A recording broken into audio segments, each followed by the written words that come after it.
구약의 통독방에서 멋지게 성경 읽기로 하나님과 교제하는 시온의 가족들을 축복합니다. 오늘은 개신교 신학자들이 가장 사랑하는 구약의 예언서 가운데 하나인 이사야서를 잠시 소개시켜 드리겠습니다. 후기 예언서에 속하는 이사야, 여호와는 구원이라는 뜻을 가진 이사야서는 히브리 예언자 중에서도 최고의 예언자로 알려져 있고요. 구약 예언서 가운데 제일 분량이 많은 책의 명칭으로 사용됩니다. 그러다 보니까 학자들이 이 이사야서를 가만히 놔두지를 않아요. 그러니까 무슨 말인가 하면 구약을 연구하는 비평학자들 가운데 이사야서가 역사적 배경이 각각 다른 세 책으로 되어 있다고 말을 하고요. 그 이유는 워낙 이사야라는 선지자가 유명해서 그 영향을 받은 후시대의 예언자들의 예언이 이사야라는 예언서 가운데 편입된 것이라고 주장하는 학자들이 있습니다. 그래서 학자들끼리 제2 이사야서다, 제3 이사야서다, 심지어 어떤 학자는 제4 이사야서 등등 본인들끼리 학문적으로 크게 논쟁을 벌이는 책 가운데 하나가 이사야서입니다. 그만큼 관심이 많고 뜨겁다는 얘기고요. 책에 대한 논쟁은 학자들에게 맡기기로 하고 우리는 은혜스러운 이사야서의 내용만 다루도록 하겠습니다.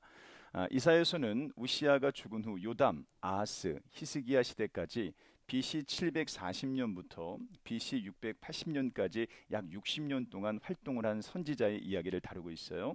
그의 예언의 내용은 BC 549년부터 바벨론을 정복한 바사의 고레스 왕까지 포함하고 있고요. 더 나아가서 그리스도의 탄생과 순환 그리고 메시아 왕국까지 확대됩니다.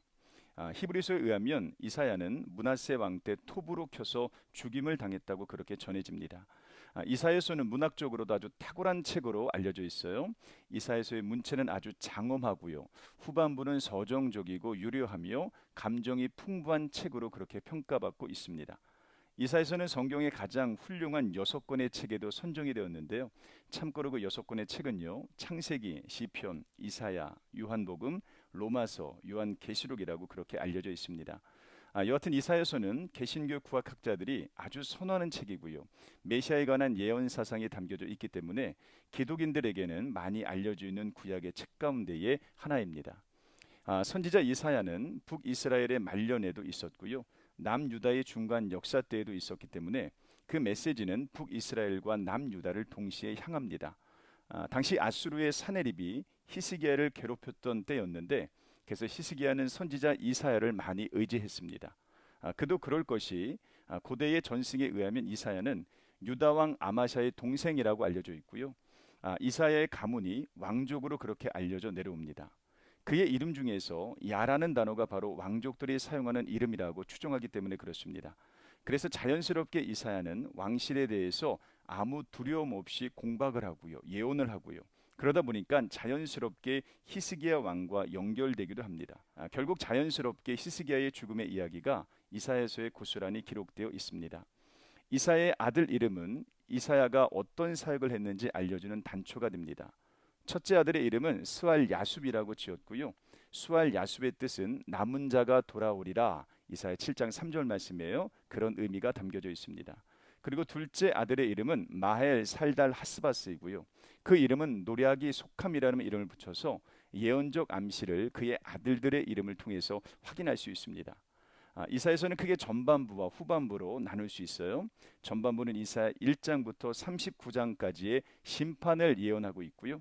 후반부는 이사야 40장부터 66장까지 해서요. 미래의 희망과 소망을 예언하고 있습니다. 전반부는 아주 강력한 심판의 어조로 서술되어 있고요. 후반부는 부드러운 소망의 어조로 되어 있습니다. 어떤 학자들은 배경으로 이사야서를 분해하는데요. 배경으로 나눈 구조는 1장부터 39장까지는 왕정 시대의 유대와 예루살렘, 40장부터 55장까지는 바벨론 포로기, 그리고 55장부터 66장까지는 포로기 이후에 회복된 예루살렘으로 나누기도 합니다. 결국 이사야의 메시지 역시 다른 선지서와 마찬가지로 하나님께서 죄로 인해 그들을 심판하실 것이나 곧 치료하시고 회복시킬 것이라는 틀 안에 그 내용이 존재합니다. 이사야서는 또한 성경의 축소판으로 불려져요. 성경이 66권이듯이 이사야서도 66장이고요. 구약의 39권, 신약 27권으로 나뉘듯 이사야서도 내용에 따라서 1장부터 39장까지 그리고 40장부터 66장까지를 나눕니다. 1장부터 39장까지는 심판에 대한 선포이기에 이사야의 구약이라고 이야기를 하고요. 그렇지만 40장부터 66장까지는 오실 메시아를 향한 소망과 구원으로 이루어져 있다고 해서 이사야의 신약이라고 표현합니다. 이사야는 1장부터 39장까지는 전반부의 내용을 다루고 있고요.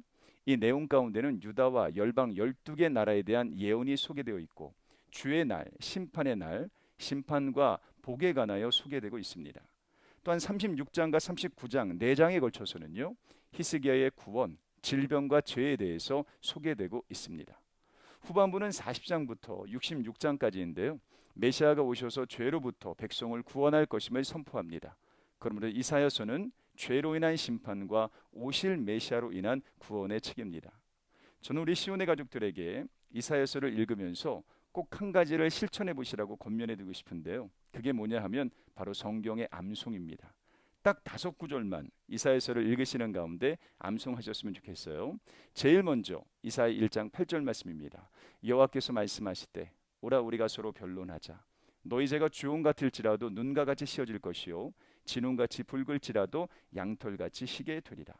두 번째 암송 구절은 이사야 6장 8절 말씀이에요.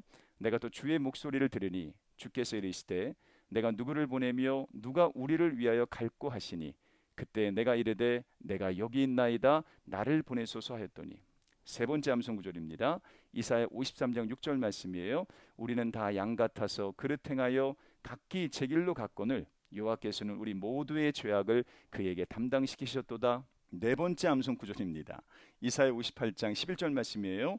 여호와가 너를 항상 인도하여 메마른 곳에서도 내 영혼을 만족하게 하며 내 뼈를 건고하게 하리니 너는 물된 동산 같겠고 물이 끊어지지 아니하는 샘 같을 것이라. 마지막 이사야 60장 1절 말씀.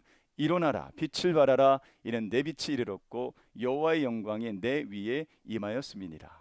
저는 우리 시온의 가족들의 IQ를 믿습니다. 네, 잘 암송하셔서 기도하는 가운데 주의 은혜를 구하는 가운데 이사야 선지자가 만나고 찾았던 그 하나님을 우리 사랑하는 시온의 가족들도 만날 수 있으시기를 주님의 이름으로 축원합니다. 감사합니다.